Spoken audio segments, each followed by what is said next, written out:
just been told to make sure I start the recording, so I have done that very thing. Right, so we are now recording. This will be recorded for posterity and for replay purposes. In that regard, you've joined us today in a muted mode, and that's not because we don't want to hear from you. That's to maintain the quality of the recording. So as folks are still coming into the session today, so I'll carry on with my intros. This is a follow-on session. So in our first workshop, Art, my colleague Art Reget from Altria, Art will introduce himself in just a sec. But Art and I ran a part one of this workshop in emerging technologies, where we shared with you at least some of our thoughts around emerging technologies and their application, and provided with to you some I think fairly illuminating user stories and success stories about implementation. So if you enjoyed that first time round, thank you for coming back. If you missed out, then you can always listen to that replay, and I encourage you to do that. In our first session, we did look at positions, and you gave us some feedback about where we are in terms of your journey, whether you were in a manual a scenario, a basic implementation, intelligent implementation, or a transformative implementation. And so we'll be going back to some of those experiences and some of your feedback. And you may recall we actually asked you to complete a survey, and some of you most kindly did that for us, and we have some very interesting results to share with you, and that is what we're going to do in this session as well. But without further ado, let me hand over to Art. Art, why don't you go ahead and introduce yourself, and then let's kick off. Oh, fair. And Paul, please, I advanced to the agenda slide since you were chatting about what we would be covering. So oh, okay. I was not trying to rush you along. Indeed, thank you. So during our slot today, we will look at as Art said, our agenda is technology evaluation, technology implementation, some of the pitfalls, and some of the things that we would really recommend that you take on board. Personally, I've been through a CLM implementation a number of times in my career, and Art has done many more than that in his professional career. So between us, we have some experiences that we are so keen to share. And then we've also got some ideas about how to build a credible business case. You know, you've heard that this train of contract automation is gathering momentum, and you want to get involved. Building that business case is the very first critical component of that. So how do we make that work? What are some of the hints and tips, and how can we share our experiences to make that real for you? Art, over to you now. Super. No, thanks very much, Paul. And to Paul's point, from our day one experience, we had proposed a survey to everyone, and we have taken some of that information, actually all that information, and we've aggregated and averaged and processed, and we'll describe what those results are as part of the making a business case for technology adoption, to give everyone a sort of a real sense of where you are, where you may be, and what you might be able to expect realistically from a deployment of emerging tech. So if we sort of start off, and let's just poll everyone who's rejoined us, which is the most important factor while choosing an emerging technology suited for your enterprise? And just to help you a little bit answer this is not necessarily about your people, your process, and your platform, but when you look to an emerging technologies partner, are you looking more at their people and team, the process, and how their process is going to interact with yours, or is it just on the platform, the tech, so to speak?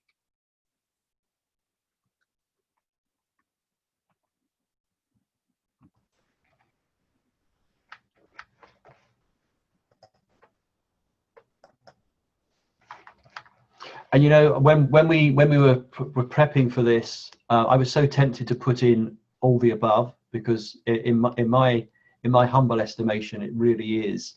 It's a combination of the three. So it's quite a challenge for our folks, I think, to pick one. But pick one they most certainly have. I'm just about to close the poll if there's any final results. 5, 4, 3, 2, and that's the end. So I'm going to share the results now. So you should see them on the screen right now. Interesting. So 2/3 of the folks sort of put process as their number one, technology or platform lagging, and then team as number two.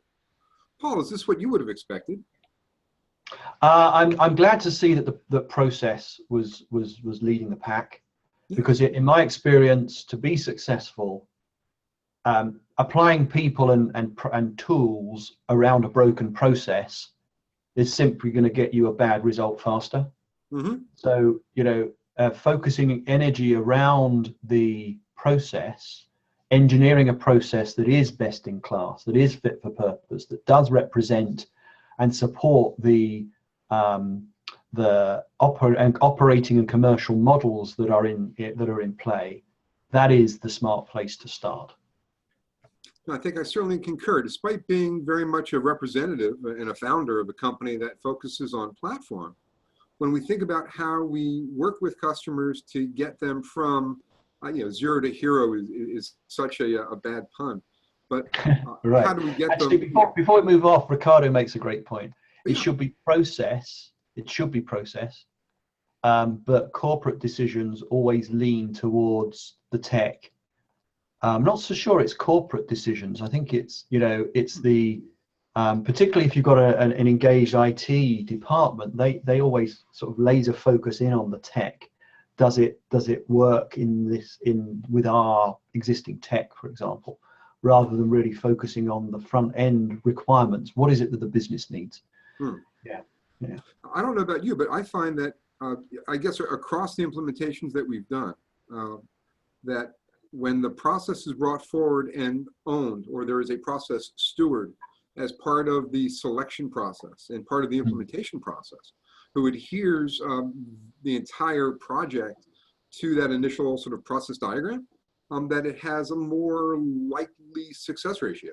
And that the change management is better accepted because the value communication throughout the entire project is well communicated, and that it's effectively aligned.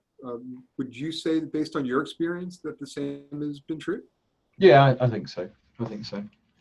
It's certainly a combination of all three of those. That's for sure. Oh, excellent.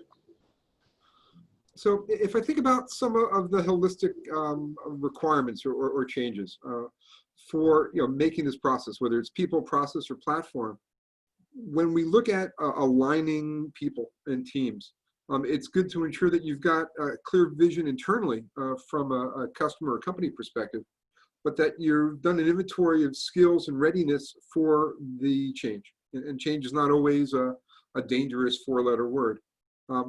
If you can find a partner that will be collaborative and transparent and sort of enforces this kind of multi-pronged approach, that you've got representation both sides at the executive level, at the project stewardship level, and then at the grassroots sort of feet on the street level, it lends to a much more successful selection process. You're more likely to have chosen the right vendor for you, but also a more successful implementation or deployment. I compare that perhaps to process and process streaming. That as important as it is to have change management in place, we need to be able to effectively measure the compliance process, both from a corporate IT, IS, corporate security, data privacy, but also compliance to the process.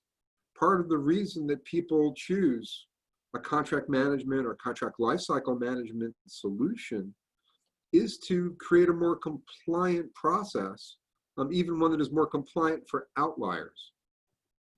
But I feel that that's something that organizations really do need to get their sort of arms around, and to have that as a core tenet of the selection and implementation process.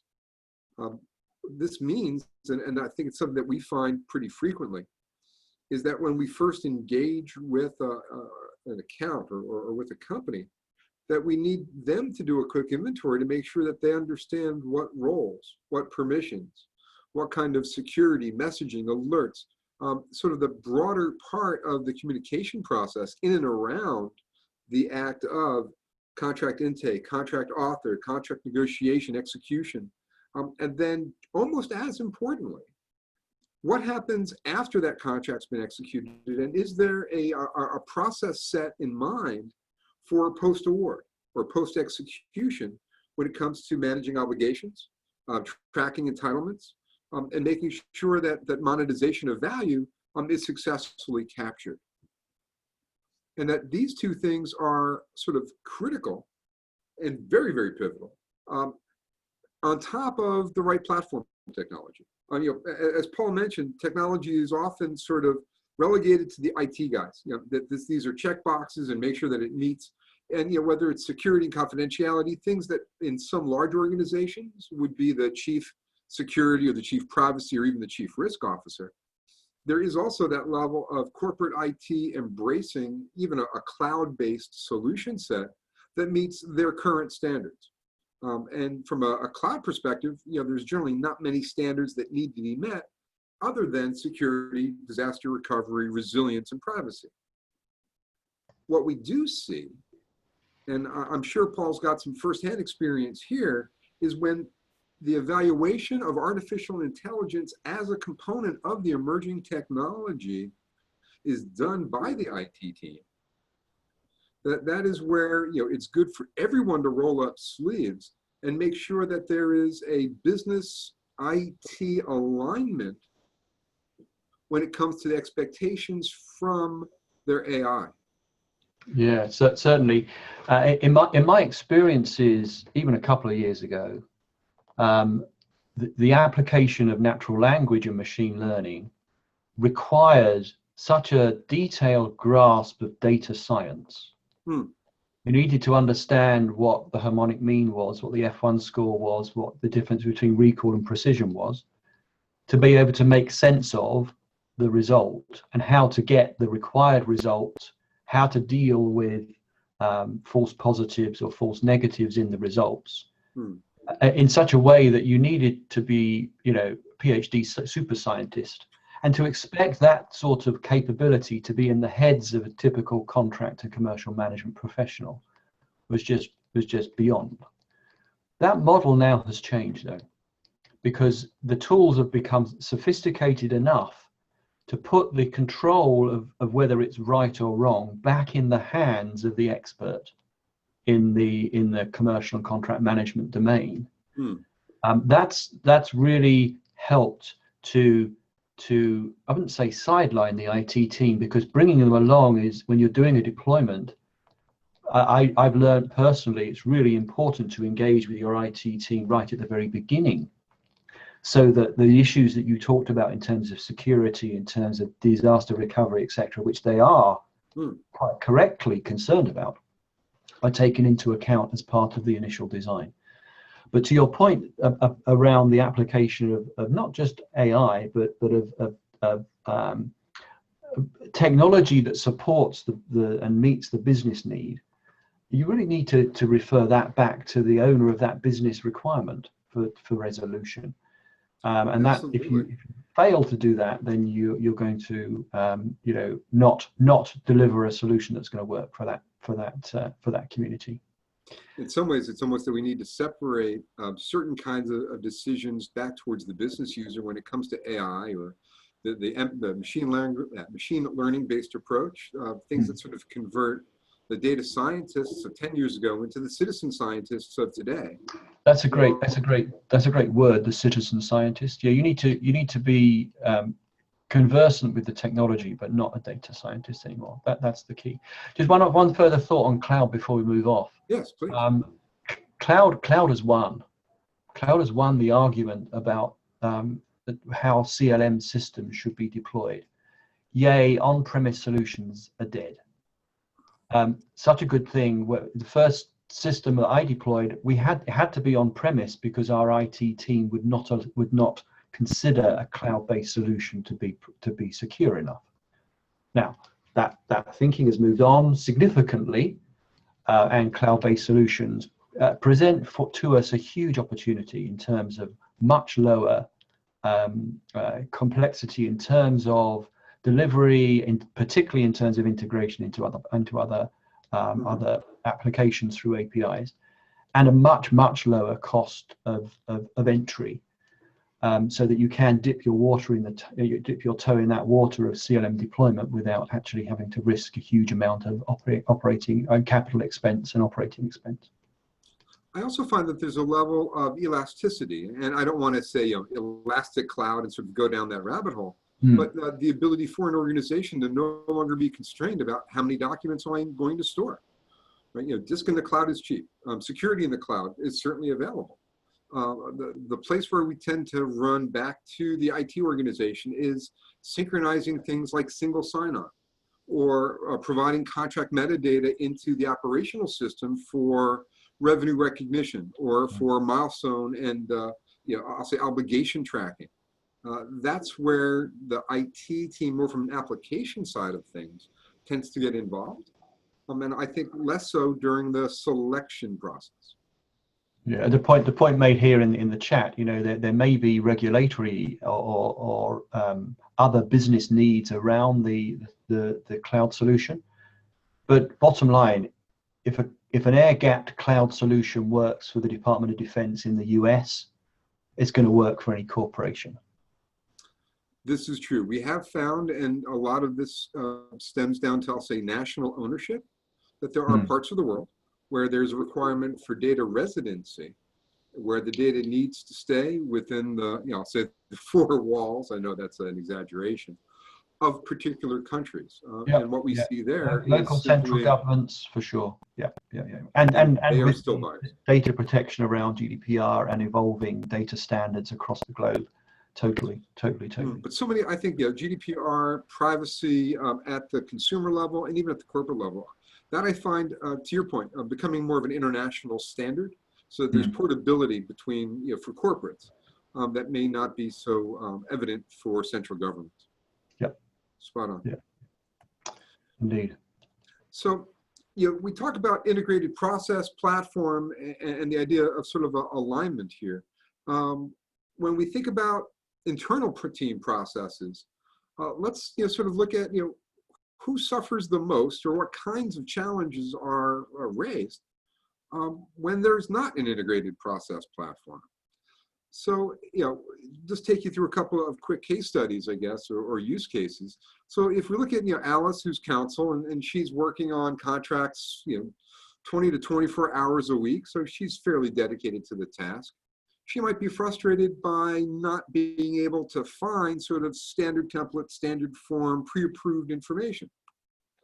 Whereas someone in sales operations who's spending a day and a half a week working on sales contracts, not the same amount of time sort of in the seat, but Emma's challenge is just, where in the world are my contracts? I've done the sales order piece, I've submitted them to legal, but I haven't seen them. They've been there for a month. True story, I know of companies that queue the contracts through legal based on the value of the contract as dictated by the sales op manager. We look at Brendan instead. Brendan, general counsel, oversees multiple workflows across different systems, different regions. One of his concerns is that his legal team, which arguably is an expensive team, is spending a lot of time chasing paper, making sure they have the right version of things, mostly just due to bad document control. Is it up on the shared drive? Maybe. Do you have a more recent version? Let me check. Hold on, I got a phone call. We've all seen these kinds of things happen. And then you get sort of out of legal, out of sales ops, into some of the tangential businesses, and you may have someone in HR that's missing out on their hiring targets because offer letters are taking too long to get turned around. Now, is that imagine, a simple, approval? I was recently looking at an RFP from a state agency, and when they sent sample contracts for us to evaluate, almost 40% of them were HR related. And then let's take someone who might be in a finance role. Let's take Sean, a CFO, and he might be getting his organization ready for a merger or an acquisition. And part of the due diligence process is to go through and find out how resilient their revenue is, or how agile their supply chain is. And that's true whether you are the acquirer or the acquiree, because really there have been very few mergers of equals that work out. So it tends to be one or the other. But regardless, they might have challenges in being able to very quickly go through many, many years of contracts that are sitting on a shared drive or the like. So if we take a look at these processes, maybe again, just a quick poll to see who's attending our day 2, what role do you mostly align to? And Paul will pick up a poll in a second. So Alice, legal counsel; Emma, sales ops; Brendan, GC; John, HR director; Sean, the CFO; or the last choice, none of the above.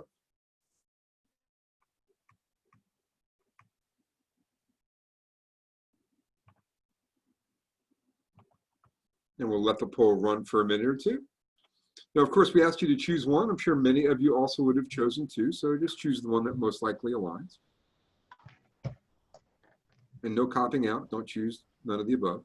Takes all the fun. Too late. Sorry.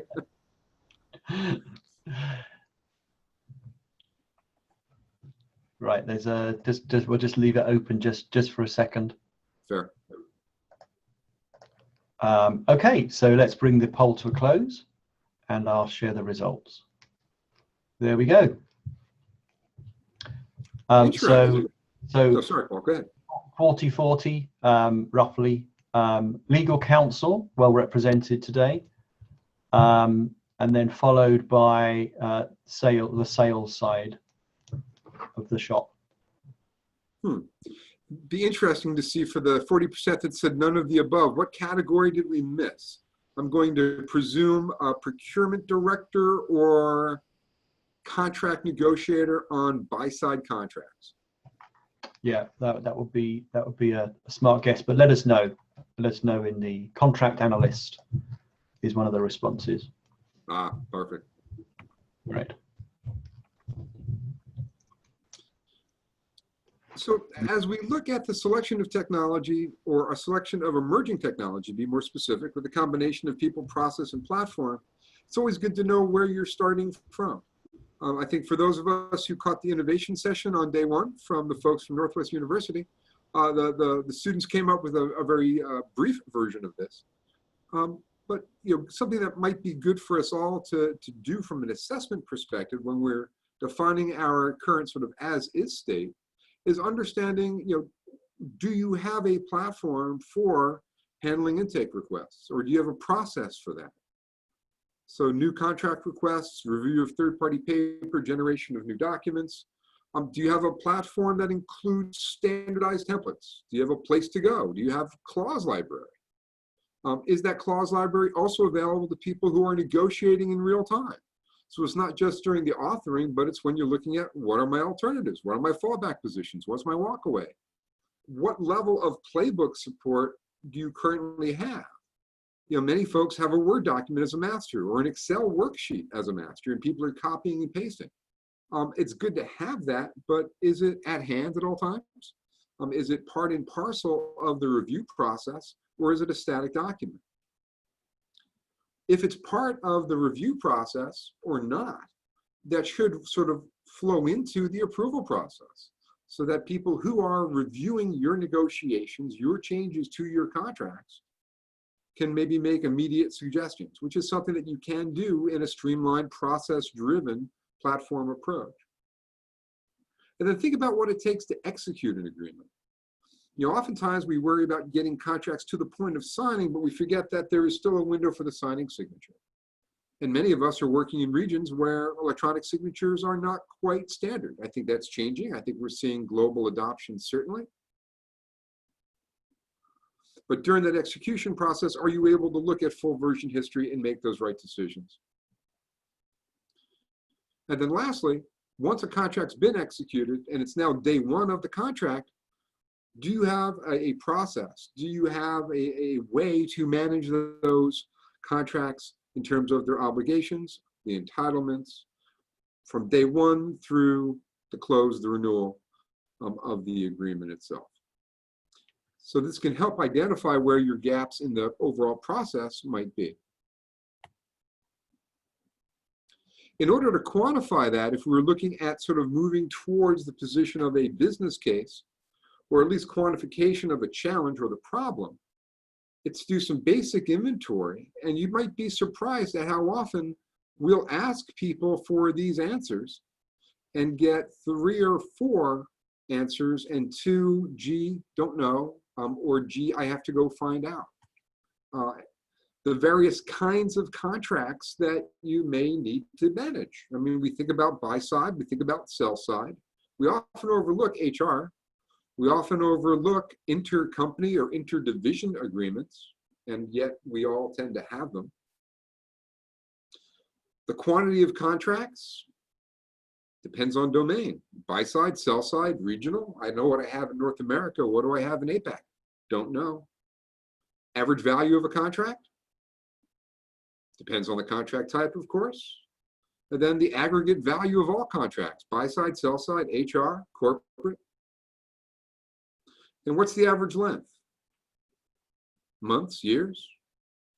And the average contract failure rate and the financial impact. That last one is the one that generally triggers capital funding from the finance people, as you might guess. It's interesting, as I'm looking at these 6, and I'm sorry, Paul, I'll let you jump in a second. Yeah, sure. The average life cycle of a contract, I was recently chatting with someone, they had contracts dating back to 1906. So when the question came, are these digitized? It was almost as though I was asking to see the Constitution of the United States, that these would be encased in glass. But they had some very significant, royalty contracts. I'm sorry, Paul, go ahead. Just triggered a thought. I actually dealt with some contracts early on that were on parchment.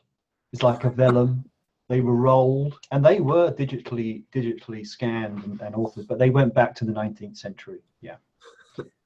And still relevant, they had still relevant provisions within them. So, but no, the point I was going to make is the one that Rosmarin made. One of the 10 pitfalls that we see of things that routinely happen around the deployment of these new technologies is in that handover period from pre to post, where there's a general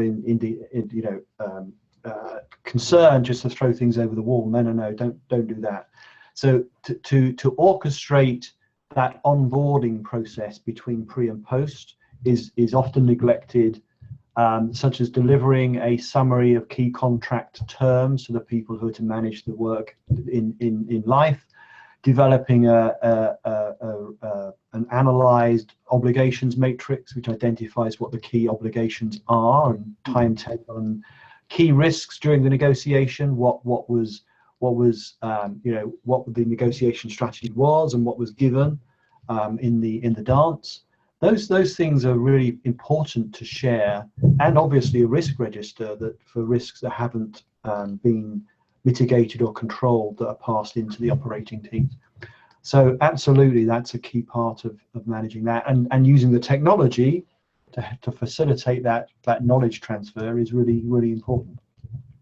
I certainly can't underscore the importance of that. And then being able to do that effectively based on the kind of contract that it is. The risk information related to an HR contract might be entirely different than a distributor contract or a procurement contract. Yep, and totally. If we put up 30 questions for everybody, nobody fills them in. And that goes back to the VCU framework that we looked at in the first session, the value, compliance, uncertainty framework, where we saw that there's uncertainty in delivery and uncertainty in deliverable. If that's low, then a sort of transaction approach works just fine, and general transaction-based technologies cope. But if it's not, if it's high risk, high uncertainty in both delivery and deliverable, then a high quality CLM tool that supports agile engagements is really mission critical, right? It's certainly agile within the compliance bumpers. So you want to set those sort of rails up to make sure that for a particular kind of contract, whether it's regional or just domain-based or value-based, that the right information and only the right information is being requested of the user at the point of sign off or execution of the agreement as it gets transitioned into the repository and moved into your post-award obligation structure, whether it's within the CLM or simply integrating with other sort of downstream functions. To your question or discussion point, in day one, what does it take to have contract lifecycle become one of the corporate pillars as a common asset? That, I think, is a great transition point for those organizations that have more complex contract requirements to be able to sort of reinforce the value of the CLM by ensuring ongoing operational risk is minimized. Totally agree. Yep. So maybe we can sort of pivot a little bit and take a look at some thoughts around technology implementation. We often get asked, and I think that I can't remember whether there's any peer studies within the WCC resource library about the pros and cons of piloting versus going big bang when it comes to contract management platform rollouts. Lots and lots and lots of studies in this area. Yeah. So I'll certainly remind and offer to everybody that they should go and they should go look through those as they're approaching an implementation challenge.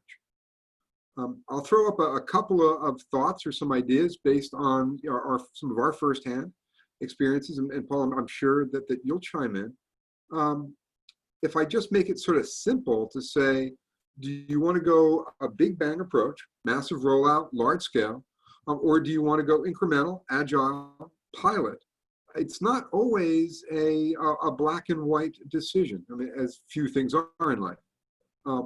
There are certainly some dimensions that should be considered when you make your, let's say make your decision, but make your assessment of the ideal approach.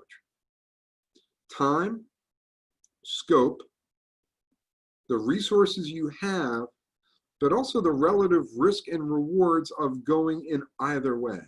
And there are certainly, I'll say, gradients of big bang or gradients of starting small. And it's sort of important to use these risk factors or these levers of time, scope, risk, and resources to help determine what your ideal path should be. I mean, as a very general sense, if time is not a pressure item, it can make sense, or does often make sense, to run a pilot rather than a POC to really prove the value of the solution and to stress how much change the organization can take. Our experience is that some organizations are really very poor at understanding how much change management is going to be required and which groups will be the most resistant to change and why. If you haven't deployed an enterprise platform, or you haven't deployed a legal operations or a contract center of excellence or a procure to pay kind of large app across the division, you may not necessarily know where the obstacles are. They're under the surface of the water. So instead of trying to boil the ocean, if you move to a pond where you can find the rocks a little bit quicker, it's not a bad approach. If we think about how to scope, and I'll pick maybe procurement and sales as two contract domains to use as baselines here. Rather than putting all of your procurement, supply chain, purchasing team through a new CLM deployment, grab a couple of categories or grab a small group of team members. Or if I'm looking at sales, take a product line or a particular channel or maybe a region. and bring them through the full life cycle experience. It's important, I think, or we feel, to exercise as much of the change management componentry for your own organization by taking the full life cycle of intake through post-award across a thinner slice of the organization. And it's then that you can realize, where the challenges may be, because there will always be challenges. Yeah, I think there's definitely a trade-off. If you if time is not critical, and you can afford to run a pilot, you will see issues and errors, data integrity, functionality, capability, network access, browser, whatever it might be. Those issues are going to become much more visible to you much faster, and will enable you to fix them. And then the next time you roll out the next chunk, those issues won't surface again.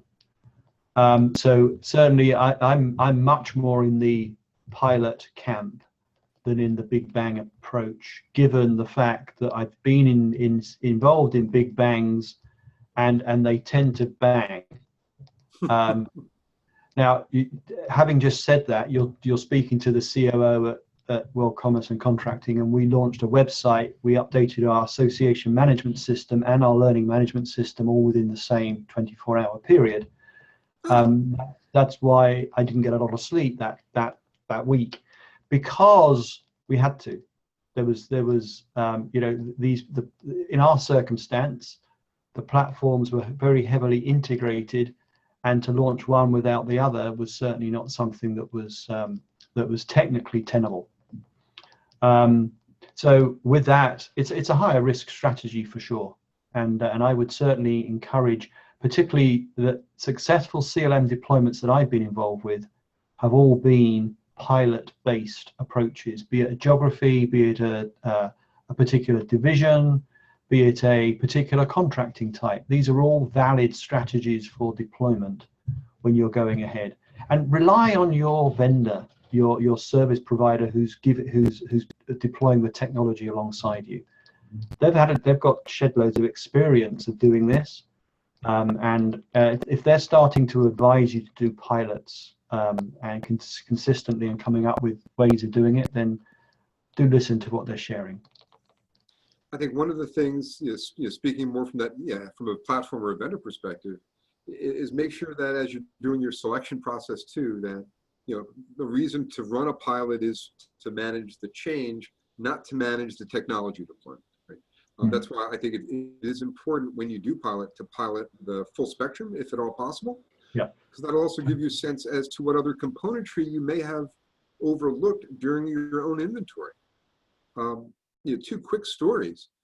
We had a customer who, when they were looking to move forward with a pilot, found out halfway through the pilot that there was another part of their company that was also piloting an alternative approach from a contract management perspective.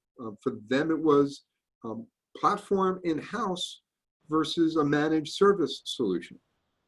You want to find that out when you're piloting a couple of categories, not when you're about to roll out to 10,000 employees. Actually, I'll just stop with that one. Yeah, let's not reveal who that was. No. So, to Paul's point about it being less risky to pilot, providing that you've got the time, and for better or for worse, time is the one resource we're not allowed to make more of, right? As I remind our own team members. When you can do a limited deployment across an organization, it's a great time to identify those risks, to get those gotchas. It's also a great way to sort of reinforce the value driven, so that if you're in a mode where you are building political chips to make sure that this is going to be a successful enterprise or global or large regional rollout, you can take the individual pilots and sort of extrapolate what the potential value is going to be. We look at how pilots can impact resource allocation, and I have found that when you run pilots, you will end up using more internal resource than you might have otherwise if you had gone big bang. So it's not just because there's more time involved, and there are things you can do to minimize the time stretch, but you may be using more resource for both internal support, internal training, and you will do multiple rollouts. So your operations team, your support team, your internal education and training team will both be better suited for your larger push, but it will be more costly when it comes to internal resources. I think, just speaking from our experience, that it's well worth it. But you want to make sure that as you build your business case and as you deploy your technology, that everyone involved understands that it's a conscious decision that you are expanding your resource costs. There are some advantages to Big Bang. There are a lot more cons if I sort of look at the sheet in front of you. But a Big Bang approach, if it's been thought out, and maybe this is something where it's not a greenfield, but maybe a replacement for another piece of technology, can happen quicker. You can, if you have the resources allocated, do very broad system testing very, very quickly, and you will have a very quick ROI measurement once the adoption levels hit. You could also end up with net lower costs when you look at your internal resource costs as well, just due to the shortened timeline. There are some significant challenges. When you go big, you may be going to multiple locations, multiple geos, multiple languages, multiple currency. If you haven't done that before, that's a lot of work for a team to get their arms around. And that may certainly require the use of an outside party to help you with the rollout in terms of overall scope. There is also, to Paul's comment, the potential to have more bang than big. So higher risk of potential business challenges is certainly there. And you will need to have a larger data migration. When you go big bang, you're either going to move from a DMS or from shared disk, wherever your contracts are, or in another contract management platform. But you're going to need to bring almost everything over in a flash cut or a very short period of time. And you will have very limited fallback capabilities. So again, you can sort of see where we're leaning back towards, think seriously about a phased rollout. The other sort of resource allocation issues is there will be a sudden spike in resource allocation. People will come onto the project, they'll do what they need to do. Oftentimes, that's where we see people go outside of an organization to bring in third party, have to train them up, get them used, external cost, hard dollar costs, not always ideal. As compared to a phased approach, where you can ramp people up, yes, it will take a little bit more time, but you can control exposure, you can control risk, you can also, to some degree, control the perception of value. It will give you the chance to run fully comprehensive user acceptance testing across the full gambit of technologies deployed. And for those of you who are with us on day one, if you recall, we had core AI. I'm using my hand like you could see me, sorry. Core AI in the middle, followed by the contract lifecycle, intake, authoring, approval, workflow, execution, post-award, renewal, right? And then surrounding those, you have things like intake portal, repository, template library, clause library. It gives you the ability to exercise as many of those spokes in the wheel as possible with a more limited audience, providing more intimate feedback. And if you choose your scope audience correctly, and we strongly suggest that you work with your vendor or us, to do that, you can get a level of coverage through flexible use cases on a smaller audience. It certainly provides a way for people to adjust to the new system with a more intimate connection to the people who are rolling it out. So training, knowledge transfer, It also gives you the ability or capability to create a series of technology champions or solution champions. Let's sort of dial back on the technology term. But these are folks who will be stewards, who will carry your banner into battle as you expand the use of the platform. And I realize I probably sounded like an evangelist. I didn't mean to get quite that passionate, but we have found that this really, really works when your team becomes an extension, and our team becomes an extension of that implementation. That now you are creating in-house cheerleaders who will go out and say good things about your pilot approach, which oftentimes softens the beach for the larger or more significant rollout. I think both of the techniques have merit, and the implementation cycles for both are similarly impacted if the technology that you're deploying is agile. If you can use you don't have to go back to a development cycle to make UI user interface changes, or reporting changes, or how information is presented on the screen, how the back-end database is manipulated. If those changes are in the control of the user, as is the case now with some of these evolving NLP, natural language processing, machine learning tools, where you can start using them effectively for triage out of the box, then the deployment of that sort of capability, that sort of technology, can be done. Either of the models would then have merit, I think.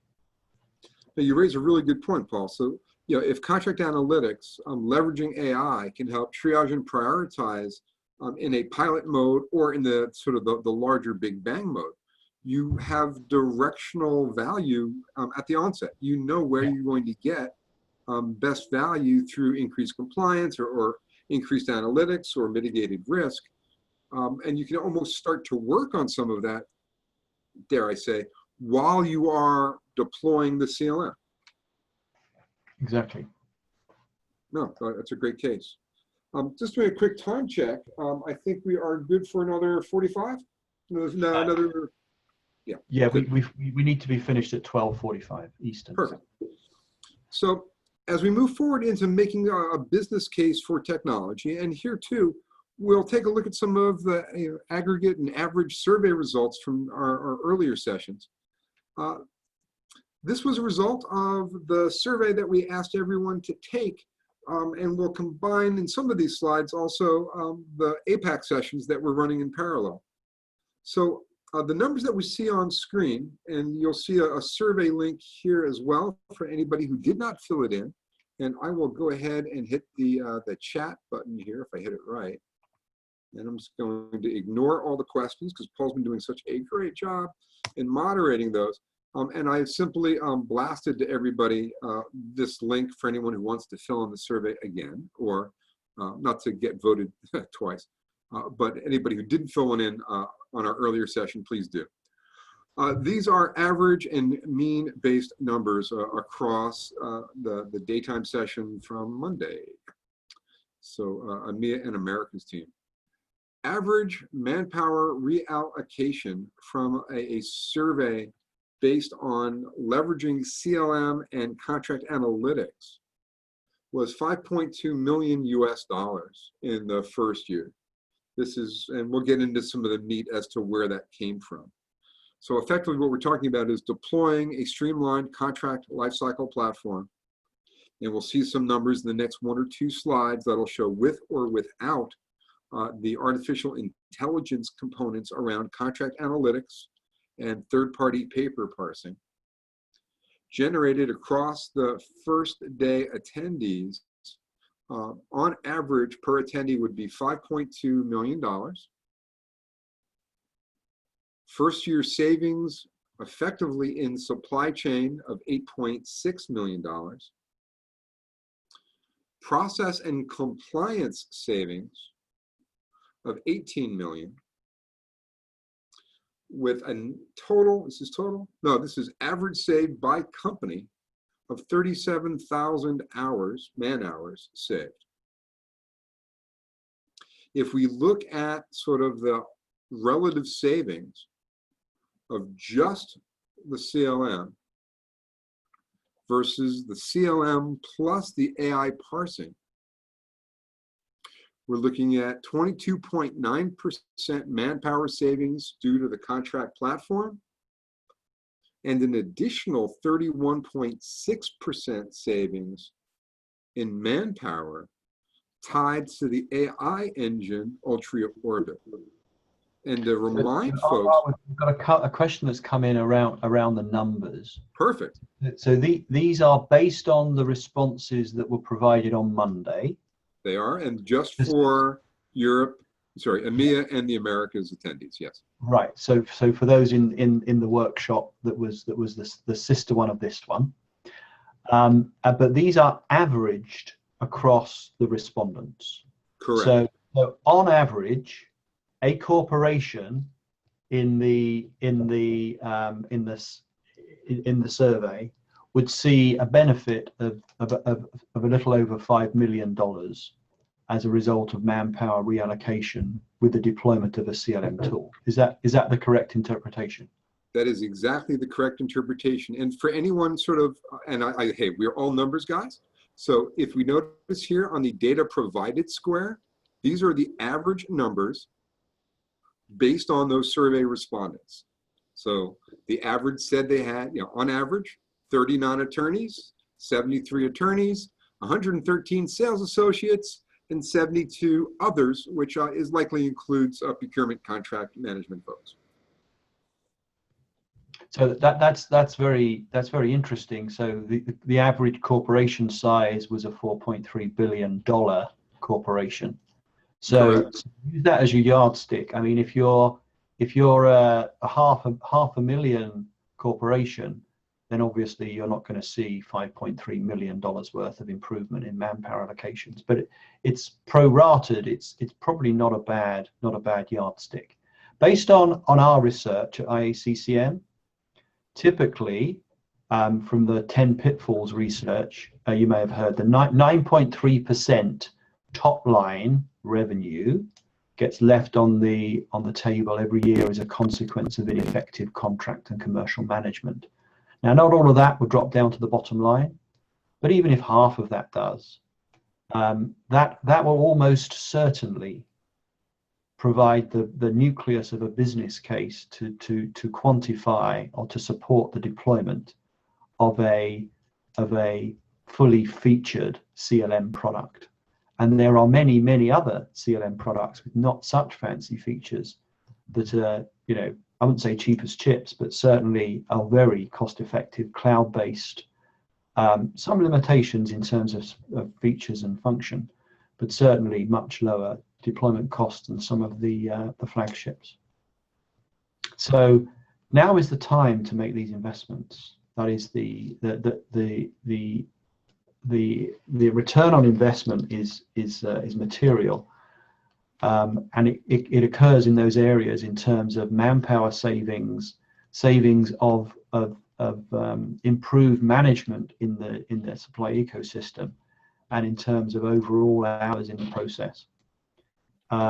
If you have 4,500 contracts on average, which is the number here, it's pure math to then say if you save half an hour in terms of managing each one of those, then just do the math. You can get to telephone numbers quite quickly.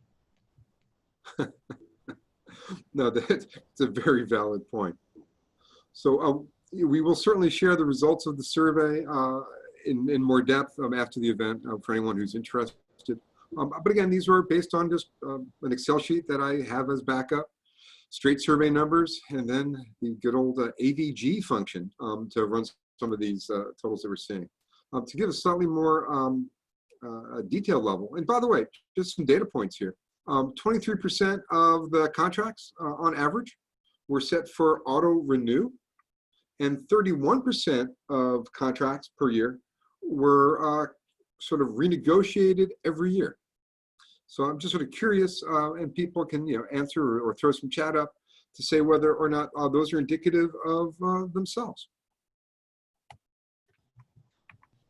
Certainly from the IT services world that I hewed from, a 3 to 5 year term, so that would suggest that 33-ish% of the contracts are being renegotiated every year. That would sound about right. Although in that industry, particularly with as a service move, contracts of a fixed term are becoming less and less relevant. It is true to say. Sure. No, you want to make sure that everyone is aggressive, and if you don't auto renew or there's not a long term, they've got to meet their performance obligation requirements. Indeed. Understood.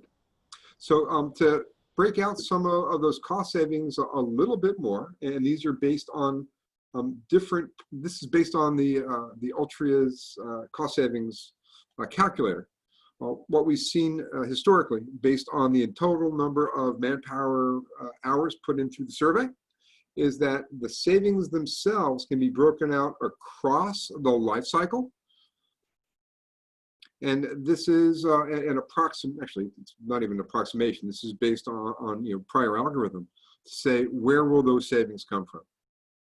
So on average, based on survey input, 89 hours in contract intake, 85 hours contract authoring. You can certainly read these and we'll provide follow-up.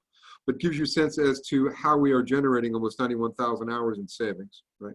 That's 45 to 50 headcount in an organization that is doing $4.5 billion in sales and $2.5 billion in addressable spend. Looking at other sort of outliers, and we can run through this, or I can, again, provide backup. What are we looking at in terms of penalty avoidance, benefiting renewable contract renegotiation? What this means is, that they were set for renewal. You had sufficient time in advance to prepare for the renegotiation, and that you would see a reasonable response rate for savings on renegotiable contracts. Likewise, in terms of reduced overpayments, missed expiration penalties, and/or rebates can be fairly substantial in average across companies of that average size. So I think it might be useful in our session earlier in the week. We talked about the cost to serve and cost of quality benefits. So the primary benefits of deploying a CLM tool are some of the headcount hour savings that we talked about on the prior slide.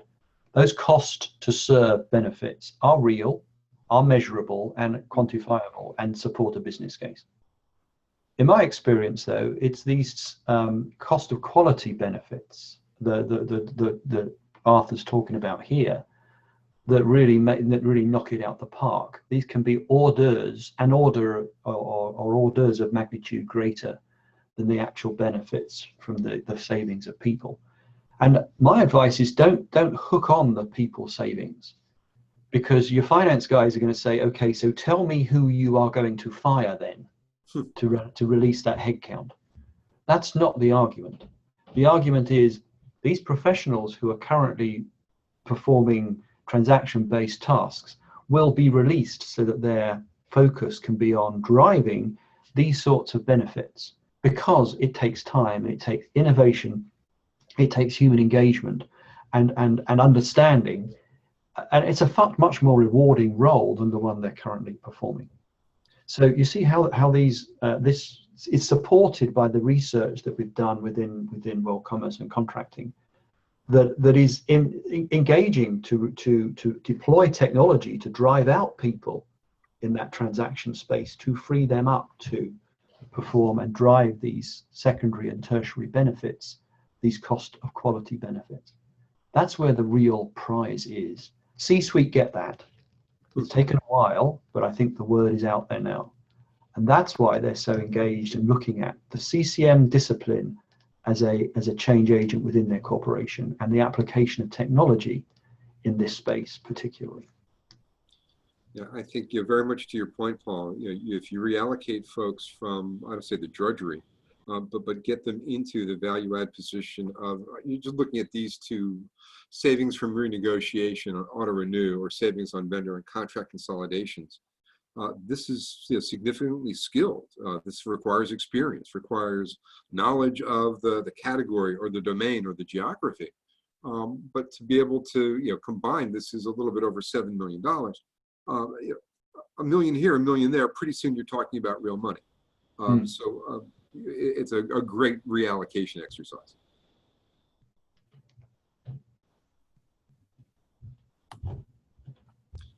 If we take a look at how, I'll say, you know, Europe, Middle East, Africa, and the Americas compared relative to our parallel sessions for India, Asia Pac, and Australia, it might be interesting to sort of look at the segmentation of relative size of companies in terms of who participated in the survey and maybe even, you know, who has attended the Vibe event.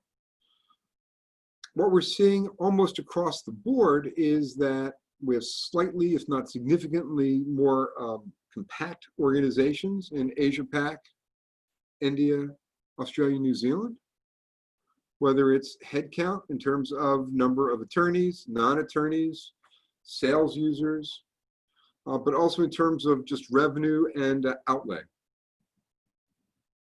What I find a little, well, actually, I find it all interesting, of course, but the thing that I do find interesting is also the relative impact of savings. So there's not that big of a difference in percentage terms between 20% savings in Asia Pac for just CLM versus 25% in Americas and EMEA,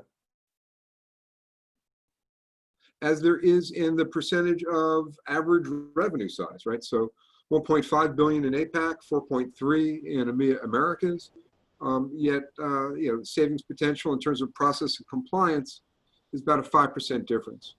You know, likewise, if we take a look at the combined number, when we look at the use of AI for intake and analysis, you know, we jump from 20 to 28.9, about a 9% jump for APAC. And we got 25.4 to 35.10. It's basically a 10% jump for EMEA and Americas. Does that mean that regardless of the size of the organization and the number of people, that the percentage benefit is approximately the same? Poll size is probably too small to do a statistical analysis, but my guess, at least from where I stand, is that it's probably fairly linear. Paul, Yeah, would you say the same?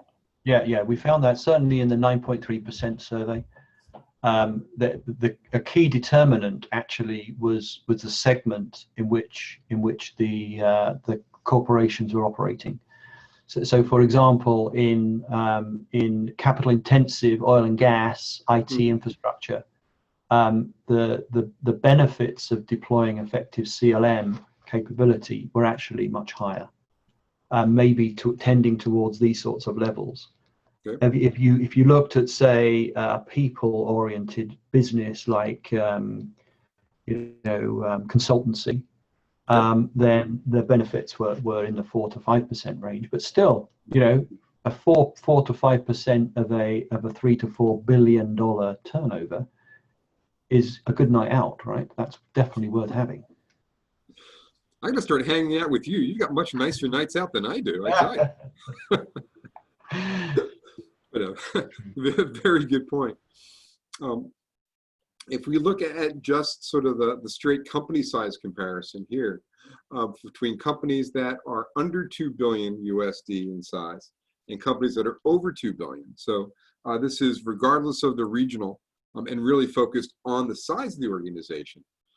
We see that for those organizations above the line, if we use 2 billion as the revenue cutoff, there is a fairly big jump in the percentage of savings when it comes to leveraging AI. And I think that might very much be tied to the amount of contracts that the larger company typically has, and perhaps also the amount of expenditure on average. I'm looking at the center column here, in that on average, companies over 2 billion in sales from the survey that we ran have an average expenditure just over 3 billion, an average revenue of 7. So if we think about cost savings as it affects buy-side contracts, renegotiation, consolidation, that might be why we're seeing a more significant jump in percentages. But that's based on my cursory analysis of about 3 hours. We have about 10 minutes left, Al. Fair. So let's touch a little bit on, again, from the brief survey results, separation based on current CLM maturity. In day one, we ran a poll to understand or ascertain who was sort of at the more basic and sort of early stage of their CLM maturity. So this is moving out of paper to shared drive, beginnings of DMS, versus those that might be fully embracing a CLM, moving towards AI. And relative size-wise, they're not too far apart.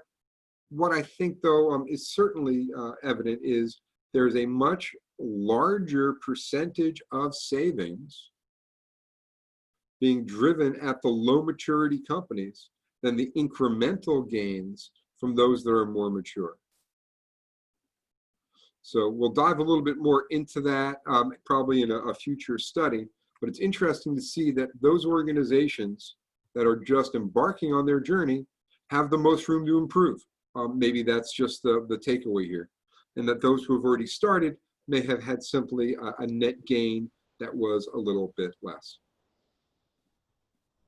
And I think there's a real opportunity for those who haven't yet dipped toe in water to leapfrog those that have just started, because technology has moved so much further on so rapidly that cloud-based out-of-the-box solutions are now much better than they were even 6 to 12 months ago. Do you see that too, Art, or not? I do, and I think in some ways for those companies who might be looking at I don't want to say competitive advantage, but just on a pure financials perspective, some of these movements are the kinds of things that could move a share price. I mean, that sounds very dramatic, but we've seen that happen. Where to your point, 9.3% recovery. Even if you're recovering half of that on top line, that's a big jump for an awful lot of companies.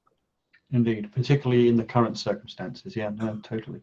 Totally. In the current circumstance, staying level and even is a win for a lot of companies. And like many others, we're very fortunate to have been able to not just ride it, but sort of grow through it.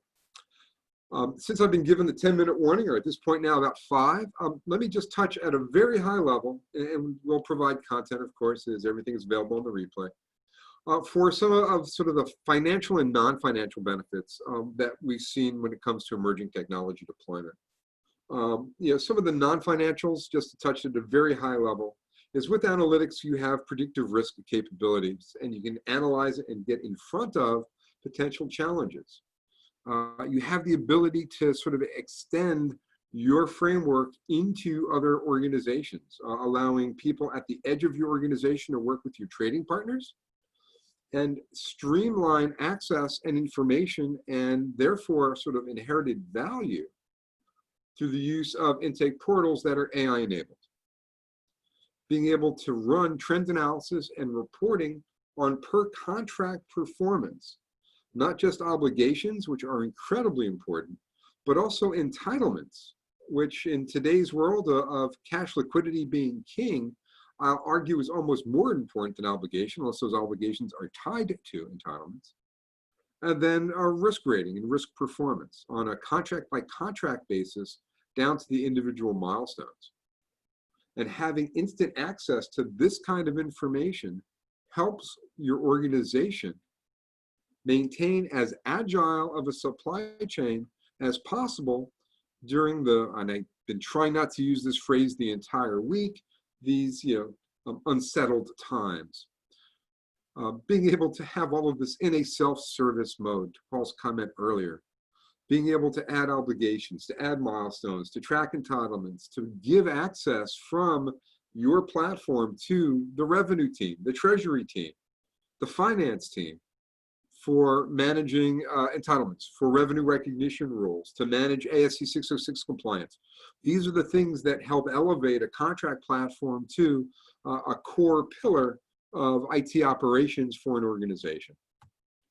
You know, in general, what we're looking at is sort of increased compliance capability by providing to the user a streamlined, easier to use framework that supports and accelerates revenue recognition from a sales perspective, and yet provides the compliance that your legal, your privacy, your security, and your risk team needs. So if you give somebody a better way to work, they will use it. If that better way to work also means it's more compliant and more transparent and more visible, so much the better for overall organizational health. At the risk of sort of running through some basic numbers, just remember that as you look at doing your own ROI, and of course we do, offer access to our platform, and I would certainly remind everyone to avail themselves of the World Commerce and Contracting peer network, as well as the Resource Center.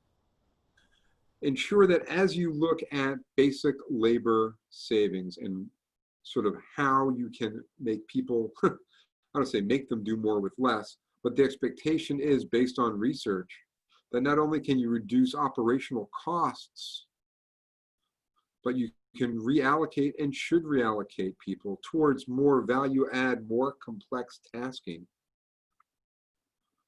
That you will see not just an operational cost savings, but that you will see operational benefits associated with a smaller, tighter sales process, increased savings across your procurement and supply chain, and overall better compliance with operational behavior as set out by your finance and your risk teams.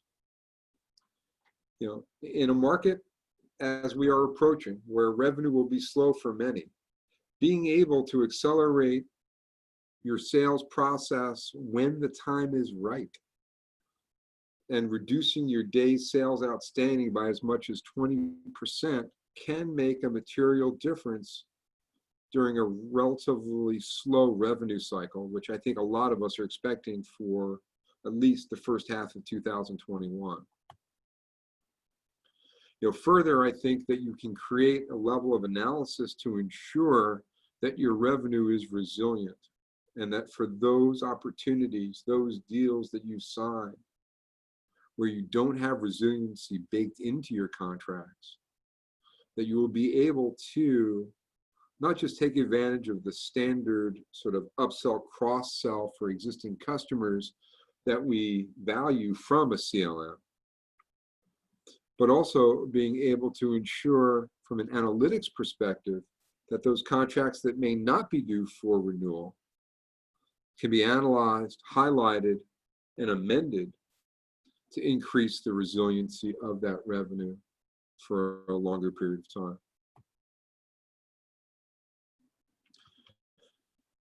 I'm not going to bore with the case studies. I think we're at the top of the minute, so I will fast forward through these, Paul, and just remind folks to certainly take advantage of the cost savings calculator.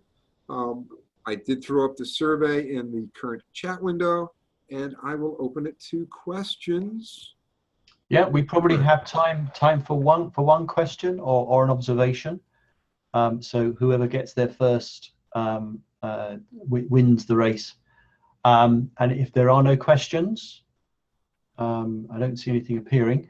Let me thank you, our audience, for your participation today, and most importantly, let me thank Art for what it was, both this session and the previous one, a very illuminating expose of